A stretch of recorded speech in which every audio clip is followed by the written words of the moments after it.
Tonight, it is emerging that the Accra Region Police Command has officially served Speaker of Parliament a court process charging leadership of the NDC Parliamentary Caucus for unlawful assembly in respect of their procession to the EC to deliver a petition on Techiman South. We have details of that. Meanwhile, former President Mahama, in the wake of this development, says President Akufo-Addo's recent call for consensus building does not correspond to his conduct. We'll stay a while longer also in Parliament because we have the latest from a meeting between the leadership of the NPP and NDC caucuses in Parliament with the Speaker, Alban Bagbing, hopefully to settle the debate on minority and majority title. That and more here on tonight's edition of Top Story, brought to you by Belacqua Mineral Water and Vodafone. The future is exciting. Ready?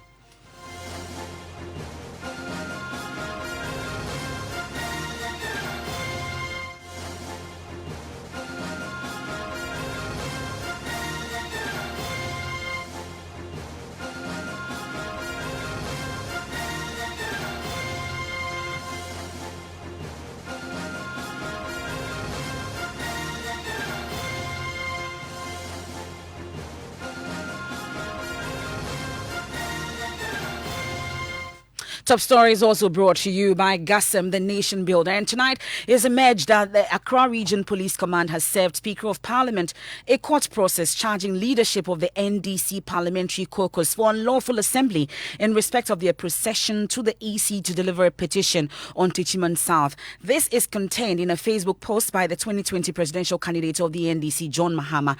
He describes the act as an Orwellian reality, considering that President Akufo-Addo was in Kumasi preaching consensus building. I have a copy of that Facebook chat that I'll go through shortly, but it says our Orwellian reality in Ghana compels us to accept the doctrines of New Speak, whose sub-doctrines are double speak and double think.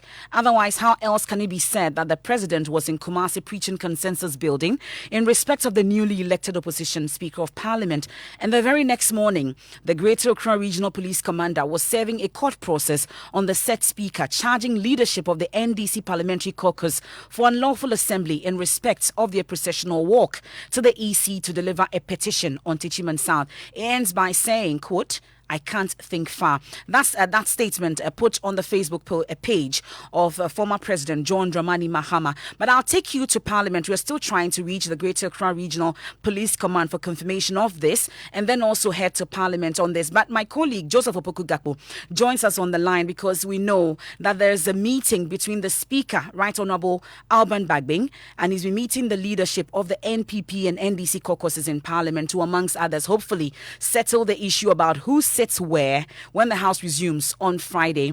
And we're told that the meeting has just ended, and Joseph Opoku-Gakpo joins us on the line. So, Joseph, meeting finally over.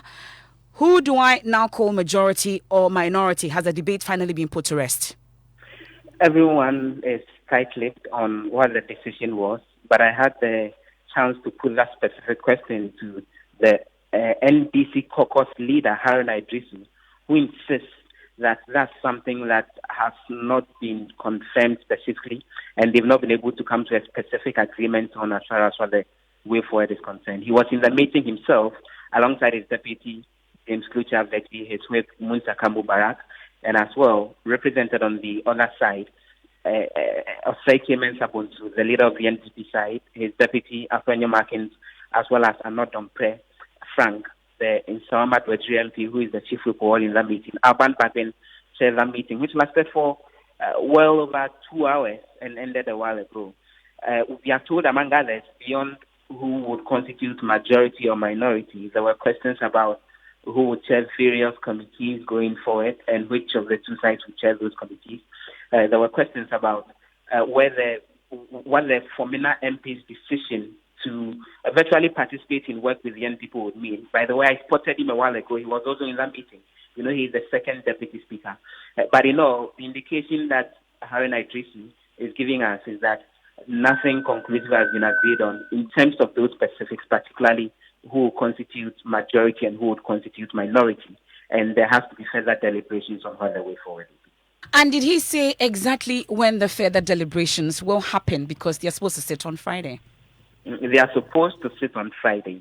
And there isn't a specific indication on what happens next beyond this particular meeting. But one thing again that I can confirm is that after the meeting ended here, and the speaker, Alban Bagben himself, had walked out, the chief whips on both sides, Frank Anotompe and Muntaka Mubarak, virtually walked back into the space to continue a conversation, to want to reach more agreements on what the way forward will be. I get the indication that they've been tasked to look more into the issues and come back with specific recommendations. But as to when they will be sitting to take that firm decision on how the way forward will be, that indication has not been given. What then did the meeting agree on? It appears that every issue for which reason this meeting happened, there was no finality, no decision was made. What then did they agree on? Did they agree on anything at all at that meeting?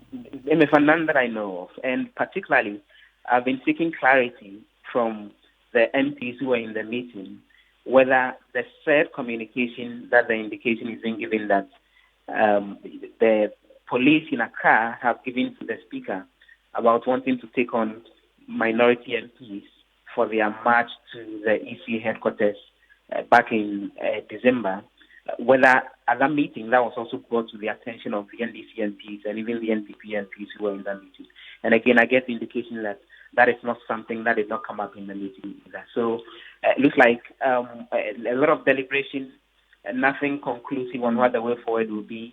And again, the indication being that the two heads on both sides have actually been tasked to go discuss the issues further and come back with further recommendations on how they can settle the difference. Hold on, Joseph, because you earlier interacted with the leader of the NDC side, Haruna Idrisu. Let's listen to him. We'll come back to you. I have not cited any official communication on that subject, but as I indicated, we are law-abiding citizens. We proceeded on a procession in accordance with Article 21 of the Constitution. What I also do know now is that,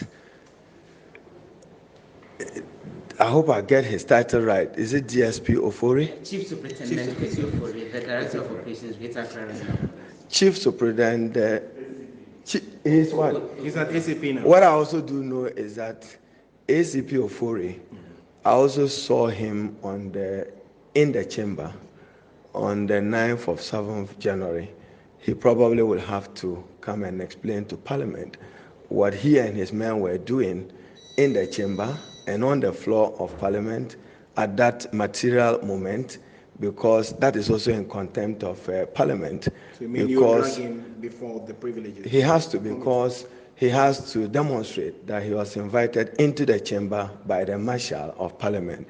And as I indicated to you earlier, we are law-abiding citizens. We embark on a lawful procession, and he has to explain the circumstances in which he got into the Chamber of Parliament. The armed military officers will have to explain how they got to the Chamber of Parliament and why they should also not be hauled for privileges and for contempt of Parliament. What happened is a sacrilege. Our democracy came to a standstill with that interference. But if there's no official communication, as I've always indicated, we are law-abiding. We will challenge the process in court, and we'll get our lawyers to work at it. But that's why nothing of that sort has come to your attention? No, officially nothing. As you witnessed, we just had a meeting with the speaker.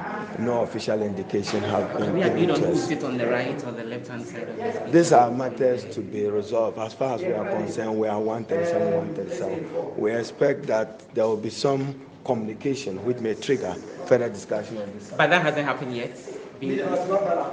How about the So that's the leader of the NDC side in Parliament after that meeting with the Speaker together with the NPP side as well. So first he was confirming or speaking to the fact that we're told that the Greater Accra Region Police Command has officially written to the Speaker bringing his attention to the charge of the NDC leadership or those who went on that march, the unlawful assembly in respect of their possession or walk to the EC to deliver a petition on the Techiman South.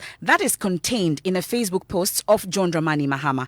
But the leader of the NDC side is saying that they are not aware of any such communication to the speaker. And we've been also checking with the Greater Accra Region Police Command. Ernest, what did we find? So our checks reveal that they have not issued any such summons or written to the speaker in recent times regarding this specific issue. In fact, our source tells us that the summons, the official notice they served to Parliament was way before the election of the speaker, and so they cannot confirm what the former president has put up on his social media account. Okay, so just so we know, the former president in this statement is saying that whilst the president was in Kumasi preaching consensus building in respect of the newly elected opposition Speaker of Parliament, the very next morning, the Greater Accra Regional Police Command was serving a court process on the said speaker, charging leadership of the NDC Parliamentary Caucus for unlawful assembly in respect of their processional walk to the EC to deliver a petition on Techiman South, and ends by saying, I can't think far. So what we are getting... And the encouraging police are saying that they cannot confirm that. And that their service to the speaker was or way to before Parliament, was before the election of the speaker. Okay. That is to say, before the coming into force of the 8th Parliament. Yeah. Okay, but let's check with Joseph. Joseph has also been checking with the Public Affairs Directorate of Parliament. Joseph, what did you find? We've not been able to get any specific confirmation from Parliament broadly as far as this particular development is concerned. The indication and the feedback we're getting from some of the officers here in Parliament is that this is something that if even it happened, it went specifically to the office of the Speaker, and chances are that if there will be any update on that, it specifically has to come from the office of the Speaker. But once again, just to be clear in terms of what we've gathered from the meeting that just ended, that had the leader of the NDC side as well as the leader of the NDP side and the general leadership of the NDC side in that particular meeting. The Speaker, we gather, did not communicate any such thing to that particular meeting. And a lot of those who were in the meeting now we sought to clarify from whether this has come to their attention. They were particularly surprised that such details are coming out because they say it even didn't come up in the said meeting. Emefa, you were asking earlier about whether this meeting agreed on anything at all. We gather that one thing that was agreed on was the earlier conversation that come up that the former MP and Ramoke Siama is expected to write officially to the Speaker indicating where exactly he chooses to sit, whether he will be in the NPP-dominated caucus or the NDC-dominated caucus in the Parliament. One of the things together was agreed on in this meeting had to do with the fact that it was agreed he has to officially communicate that to the Speaker between now and most likely Friday, and then based on that, then the Speaker will then come to a decision on who should sit on his right, representing the majority, and who should sit on his left, representing the minority as far as the 8th Parliament is concerned. Apart from that, all the other issues were discussed and thrown to other leaders on both sides for further deliberation and a report back. But I'm sure you've been finding out how come that has not been done yet, because it appears that his decision at this point will give us the way forward.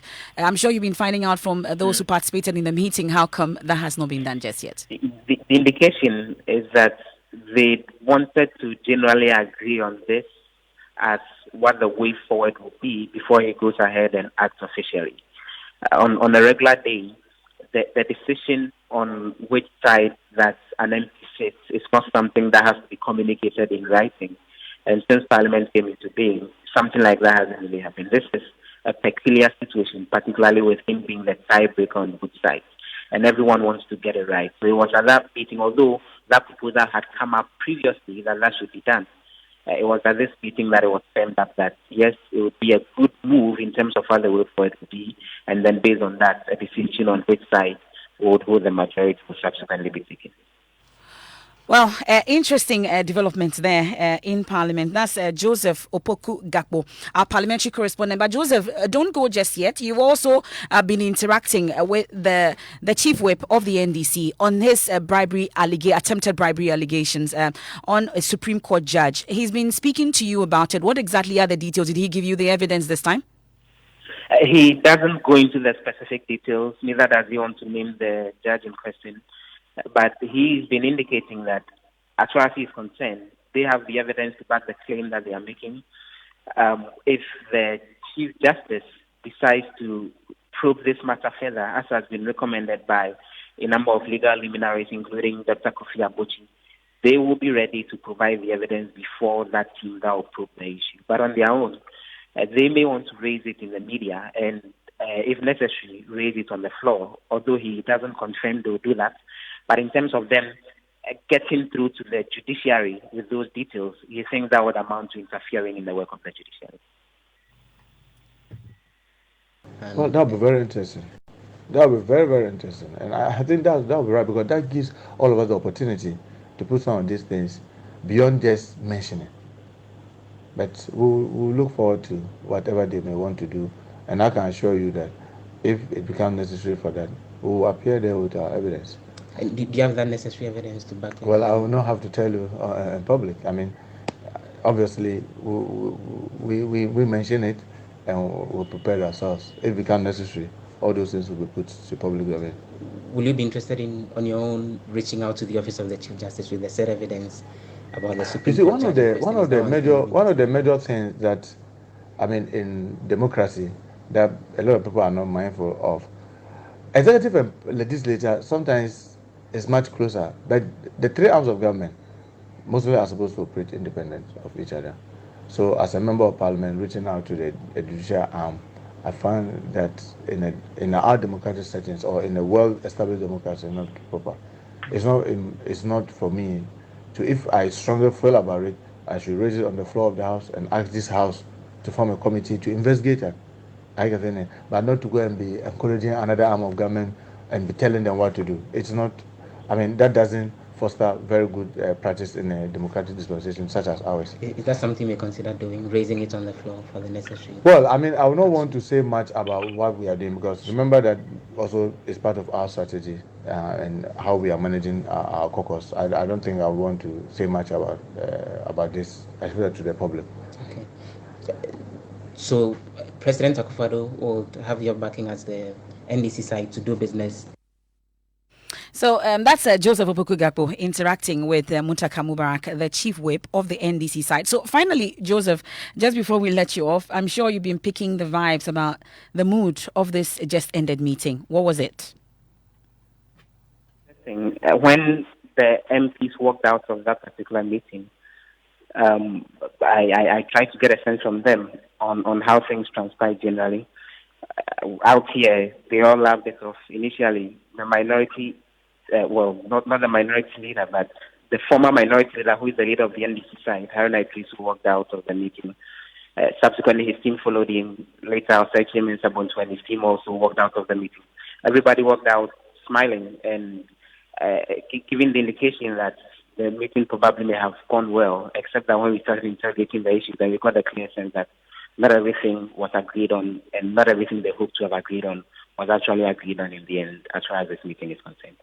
Thank you very much, Joseph Opoku Gakpo there. He's our parliamentary correspondent, our man with ears and eyes in that meeting just ended between the Speaker of Parliament, Right Honourable Alban Sumana Kingsford Bagbing, and then the the NDC caucus in Parliament, and of course the NPP side in Parliament, together with the independent candidate as well, the second Deputy Speaker of Parliament. They were all in that meeting that has just ended. They virtually did not decide on anything, the issues that have come up, hoping to know who constitutes the majority or the minority side. That decision has still not been taken yet. So on Friday, it's still unclear who sits on the right-hand side of the Speaker or the left-hand side. It remains to be seen, because we've already heard from Anodompre, the whip on the side of the NPP insisting that this time they would occupy the right side of the speaker where the majority is supposed to sit. It remains to be seen what actually will happen.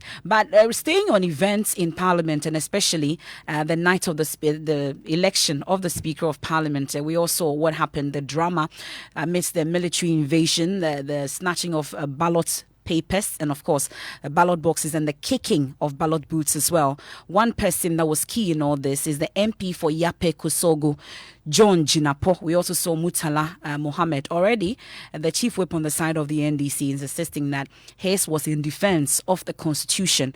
But guess what? John Jinapo has been apologizing for his actions. Listen. The people of Ghana voted for us. We held the view that we were insisting on a constitutional provision, which is that we should vote by secret ballot. And so we go by what the people say. If the people believe that, irrespective of the fact that we had a course of action, but maybe what happened was too high-handed, and that we should apologize to them, we have no problem. I have no problem at all. I think that we serve the people of Ghana. And so what they want is what we do for them. Other than that, you resign. And so it's not an issue for me at all. So you want to say you apologize to the people for your misconduct, as some have put it? Well, some have maintained that we stood our ground to defend the Constitution. Some have also insisted that we went too high, and that eventually both sides of the divide in terms of leadership, when they met, they agreed that we had a point and that it was not proper for the MPP members to be voting and showing it, and that whilst the Constitution says voting shall be by secret ballot, it ought to be so. And so if we had followed the tenets of the Constitution, we wouldn't even have gotten there. But if anybody feels unhappy, feels disturbed about what happened, I apologize to that person. It's not an issue at all. Including the Christian Council who are... I'm a Christian. I'm a Christian Council. They are pastors. Sometimes they guide us. Okay. I want to believe that they are apolitical. And so when your pastor says that apologize for what you did, I would willingly apologize to the pastors. So are you apologizing because they say apologize, or you're apologizing because you have shown remorse and upon sober reflection you realize that perhaps... Your question was direct, that the Christian Council says this. Sure. I say, yes, I wouldn't argue with them. You asked the question. So some Ghanaians thought that But upon sober reflection yourself, if you watch the videos... Some Ghanaians thought that what you did was not proper. And I say, anybody. You apologize to somebody who is hurt, somebody who is not happy with your conduct, somebody who thinks that what you did, they don't like it. That is it. And you alone cannot just judge yourself. Sometimes you also listen to people. And I'm saying that we apologize to them. I don't think we should stretch the matter again. And finally for me, I mean, your General Secretary described you, Muntaka, as gallant members. And your apology, doesn't this betray the position of your party? No, at all. Because the party said that they were not going to apologize on your behalf. Yes, and that you deserve a national award. The party even says I deserve a national That's award. That's correct. And for your apology, it betrays the position if of my the pastors feel offended by the action, I apologize to them. That's all. There's no other issue again. That's the Yape Kusogu MP there speaking to my colleague Kwesi Parker Wilson, ending tonight's edition of Top Story, brought to you by Vodafone. The future is exciting, ready. Belacqua Mineral Water, and then of course Gassam Cement, the nation builder. Newsnight comes up shortly.